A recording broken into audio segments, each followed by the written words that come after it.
इस वीडियो को शुरू करने से पहले म्यूचुअल फंड का हम वो डार्क सीक्रेट समझ लेते हैं। मतलब कि ऐसी कौन सी चीज है जो म्यूचुअल फंड आपसे छुपा कर रखती है। एक इन्वेस्टर को जानना ये चीज बहुत ज्यादा इंपॉर्टेंट है।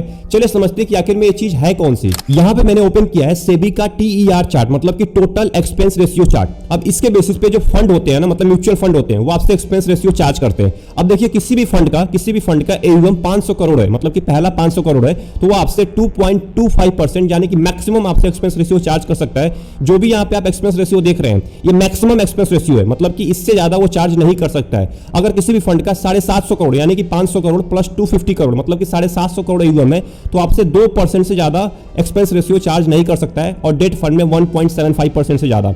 अगर किसी भी फंड का अगला 1250 करोड़ मतलब 750 प्लस 1250 करोड़ का AUM है, वो आपसे 1.75% से ज्यादा एक्सपेंस रेशियो चार्ज नहीं कर सकता है। अब एक एग्जांपल ले लेते हैं। मान के चलते हैं किसी भी म्यूचुअल फंड का AUM 5000 करोड़ है, यानी कि वो इस कैटेगरी में आएगा 1.50% के। अब मान के चलते हैं कि उस म्यूचुअल फंड को 500 करोड़ का नया इन्वेस्टमेंट ऐड करना है, तो उसके पास दो ऑप्शन है। या तो वो इसी में ऐड कर देगा, मतलब 5000 में 500 करोड़ ऐड कर देगा, तो उसको एक्सपेंस रेशियो आपसे लेना पड़ेगा केवल 1.50%। बट उसके पास एक और ऑप्शन है, वो NFO लॉन्च कर देगा, मतलब कि न्यू फंड ऑफरिंग। अब NFO में क्या होता है ना कि एक नया फंड होता है जिसमें एकदम सब कुछ नया होता है। मतलब कि इस चार्ट के अंदर जो आप सबसे ऊपर देख रहे हैं, यानी कि ऑन द फर्स्ट ₹500 करोड़ यानी कि 2.25% अब वो आपसे एक्सपेंस रेशियो चार्ज करेगा। तो इस रीजन से भी बहुत सारे म्यूचुअल फंड NFO लॉन्च करते हैं और दबा के पैसा कमाते हैं। अगर वो म्यूचुअल फंड 5000 करोड़ में 500 करोड़ ऐड करता तो उसको 1.50% केवल कम एक्सपेंस रेशियो आपसे लेना पड़ता और उसको केवल 7.5 करोड़ का प्रॉफिट होता। बट वहीं अगर वो नया म्यूचुअल फंड लॉन्च कर देगा, यानी कि NFO के थ्रू वो नया म्यूचुअल फंड लॉन्च करेगा, तो वहां पे जो उसका प्रॉफिट होगा ना वो 11 करोड़ का हो जाएगा। कहां पे 7 करोड़ और कहां पे 11 करोड़। जो मैंने आपको अभी चार्ट दिखाया है ना, मतलब TER यानी कि टोटल एक्सपेंस रेशियो का जो मैंने आपको चार्ट दिखाया सेबी का,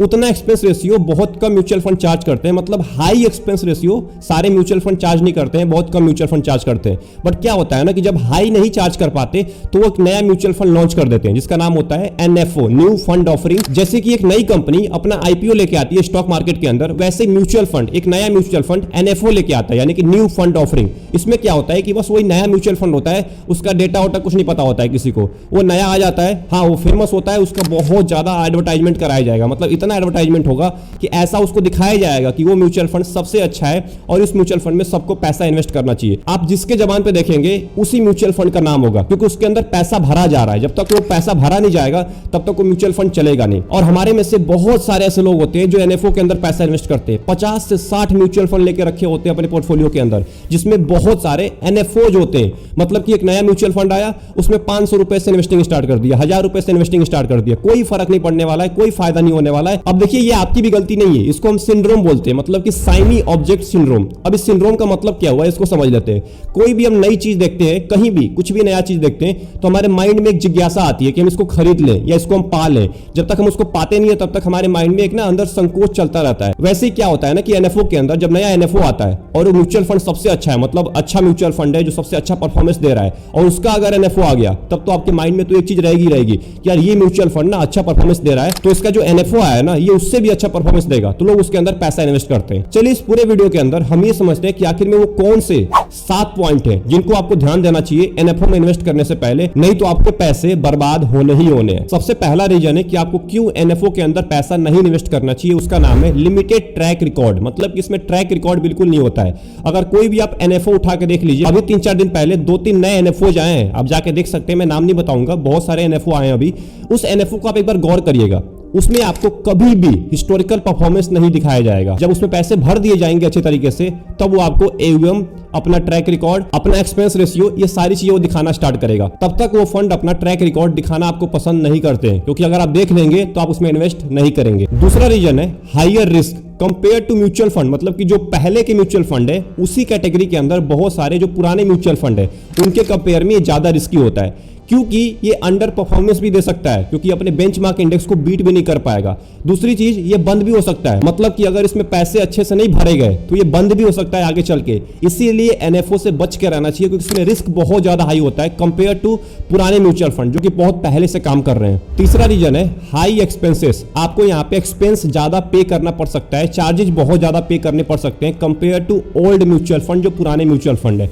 क्योंकि पुराने म्यूचुअल फंड में मैंने आपको चार्ट दिखा दिया था, जो नया जो 500 करोड़ से कम एयूएम वाला फंड है वो आपसे 2.5% तक का एक्सपेंस रेशियो चार्ज कर सकता है। तो इस बात को बिल्कुल गौर करिएगा कि चार्जेज आपको यहाँ पे ज्यादा पे करने पड़ सकते हैं एनएफओ के अंदर। चौथा रीजन है लैक ऑफ लिक्विडिटी, मतलब कि यहाँ पे लिक्विडिटी का रिस्क बहुत ज्यादा होता है। मतलब आप जब चाहेंगे तब आप अपने यूनिट को बेच नहीं पाएंगे, क्योंकि यहाँ पे लॉक इन पीरियड के साथ बहुत सारे एनएफओ जाते हैं। अब एनएफओ लॉक इन पीरियड के साथ क्यों आते हैं इसको समझ लेते हैं। जब तक उसके अंदर पैसे नहीं डाले जाएंगे तब तक वो फंड कभी दिखाएगा ही नहीं कि मेरा एयूएम कितना है, और जब तक वो एयूएम नहीं दिखाएगा तब तक लोग उसमें पैसा नहीं इन्वेस्ट करेंगे। इसीलिए जो इनिशियल लेवल पे, मतलब जो शुरू में एनएफओज के अंदर पैसा डालता है, उसका पैसा कुछ टाइम के लिए लॉक कर दिया जाता है, जिसकी वजह से वो पैसा नहीं निकाल पाता है जब चाहे, और बाद में जब लॉन्ग टाइम के बाद जब उसका पैसा लॉक इन पीरियड से बाहर आता है तो जब निकालना चाहता है तो उसको रिटर्न बहुत ज्यादा कम मिला होता है, तो इससे आपके लॉस होने की संभावना बढ़ जाती है। पांचवा रीजन है मार्केटिंग हाइप। अब देखिए इसका हाइप बहुत बनाया जाएगा। एक अगर एनएफओ आ गया, एक अच्छा म्यूचुअल फंड का अगर एनएफओ आ गया तो उसका इतना हाइप बनाया जाएगा कि आप सोच नहीं सकते। हर जगह आप उसी म्यूचुअल फंड का नाम सुनेंगे, मतलब कि सोशल मीडिया पे भी, टीवी पे भी, हर जगह आपको यही दिखाया जाएगा कि ये म्यूचुअल फंड सबसे अच्छा है। और बहुत सारे लोग यही चीजें देख के उस म्यूचुअल फंड में पैसा इन्वेस्ट करते हैं, एनएफओ में पैसा इन्वेस्ट करते हैं, और जब उनका पैसा फंस जाता है फिर बाद में बोलते हैं कि इस म्यूचुअल फंड ने मेरे को रिटर्न दिया ही नहीं। तो कभी भी किसी भी म्यूचुअल फंड का अगर आप देख रहे हैं कि ज्यादा मार्केटिंग किया जा रहा है, उस म्यूचुअल फंड से दूर रहिए, क्योंकि मार्केटिंग करने की जरूरत नहीं होती है अच्छे म्यूचुअल फंड की। 6 रीजन है लॉक इन पीरियड। आपको पहले बता दिया हूं, लॉक इन पीरियड के साथ बहुत सारे एनएफओ आते हैं, मतलब न्यू फंड आते हैं।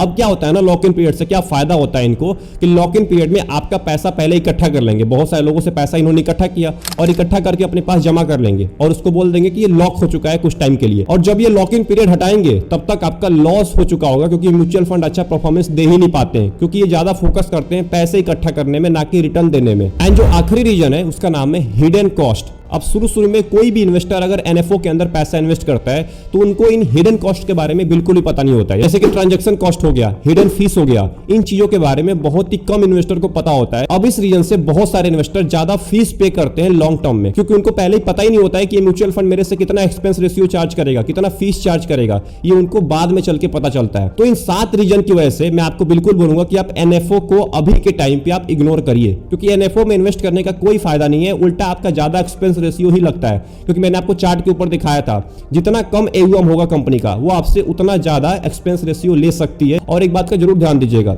एनएफओ के पीछे बिल्कुल मत भागिए। अगर कोई भी कितना भी बड़ा फंड का एनएफओ आ रहा है, कितना भी बड़ा फंड हो, अगर उसका एनएफओ आ रहा है, ये मत सोचिएगा कि वो म्यूचुअल फंड अच्छा परफॉर्मेंस दे रहा है तो इसका जो एनएफओ आया है ये भी आपको अच्छा खासा परफॉर्मेंस देगा। ऐसा बिल्कुल नहीं है, वो डाउन भी हो सकता है, वो अपने बेंचमार्क इंडेक्स को भी बीट नहीं कर पाएगा। आप ऐसे म्यूचुअल फंड्स को चूज करिए जो कि पुराने हैं, जो लंबे टाइम से आपको एक अच्छा खासा परफॉर्मेंस देते आ रहे हैं, जिसका आप हिस्टोरिकल परफॉर्मेंस देख पाए कम से कम 10 साल का, 15 साल का। एनएफओज का आप हिस्टोरिकल परफॉर्मेंस नहीं देख पाते हैं, आपको पता ही नहीं होता है कि ये म्यूचुअल फंड कितना अच्छा ग्रो करेगा, क्या करेगा, इसका इन्वेस्टमेंट स्टाइल कैसा है, ये कौन कौन सी कंपनीज में इन्वेस्ट करता है, कितना पैसा इन्वेस्ट करता है, ये आपको पता नहीं होता है शुरू में। और बहुत सारे लोग यही गलती करते हैं और एनएफओ में पैसा इन्वेस्ट कर देते हैं। इसीलिए उनके पोर्टफोलियो में 20 से लेकर 30 म्यूचुअल फंड होते हैं, जिसमें से मैक्सिमम आधे म्यूचुअल फंड तो एनएफओ ही होते हैं, मतलब नए फंड होते हैं। आई होप आपको ये पूरी वीडियो अच्छी लगी होगी। ये वीडियो बनाने का मेरा केवल एक ही मोटिव था कि आपको अवेयरनेस हो एनएफओ को लेके, क्योंकि एनएफओ को लेके बहुत सारे लोग सोचते हैं कि नया फंड आ गया तो अब इसमें पैसा इन्वेस्ट कर दो। जैसे आईपीओ आता है ना, आप देखते नहीं है आईपीओ, बहुत सारे आईपीओ तो फेल हो जाते हैं, पहले दिन से ही वो लॉस में चले जाते हैं, मतलब पहले दिन से उनका शेयर का प्राइस गिरना स्टार्ट हो जाता है। तो ऐसे ही म्यूचुअल फंड में भी होता है, एनएफओ में भी होता है। अगर आपको ये वीडियो पसंद आई तो वीडियो को लाइक कर दीजिएगा एंड चैनल को जरूर सब्सक्राइब कर लीजिएगा। मिलते हैं एक और इंपॉर्टेंट वीडियो में एक और इंटरेस्टिंग टॉपिक के साथ, तब तक के लिए अपना ख्याल रखिए। Best of luck.